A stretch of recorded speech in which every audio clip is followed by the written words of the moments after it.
अगर आप तारक म्यूजिक के ऑडियो और वीडियो सबसे पहले प्राप्त करना चाहते हैं तो लाल बटन को दबा के हमारे चैनल को सब्सक्राइब जरूर करें और बेल आइकन दबाना ना भूलें। प्रेम से बोली सरस्वती मैया की। पूजा करे ललकी फराक वाली, फराक वाली, पूजा फराक वाली। सरस्वती मैया के मूर्ति बैठाई, लाल लाल फुलवा से मंडप सजाई, मंडप सजाई, ए भाई सरस्वती मैया के मूर्ति बैठाई, लाल लाल फुलवा से मंडप सजाई। हंस पर सवार भइली बीना बाली हो, हंस पर सवार भइली बीना बाली। पूजा करेली, पूजा करेली, पूजा करेली ललकी फराक वाली, पूजा करेली ललकी फराक वाली, पूजा करेली ललकी फराक वाली, फराक वाली, फराक वाली। तारक डिजिटल रिकॉर्डिंग स्टूडियो वैशाली।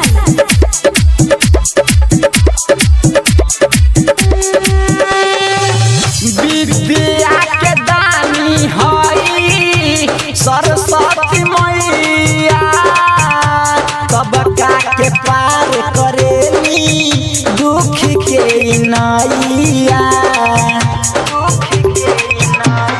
हाँ, विद्या के दानी हई सरस्वती मैया, सबका के पार करेली दुख के नैया। सबके सपना पूरा करेली हो मैया, सबके सपना पूरा करेली हो मैया। पूजा करेली, पूजा करेली, पूजा करेली ललकी फराक वाली, पूजा करेली ललकी फराक वाली, पूजा करेली ललकी फराक वाली, पूजा करेली ललकी फराक वाली, फराक वाली। तारक digital recording studio Vaishali.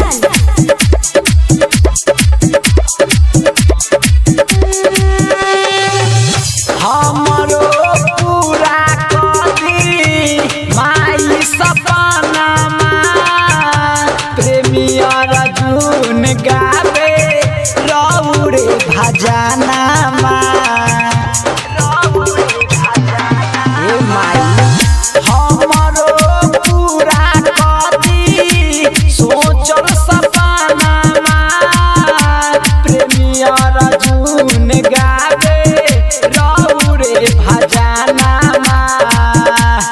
Writer पवन के दर्शन माई देके जाई, राइटर राकेश के दर्शन माई देके जाई।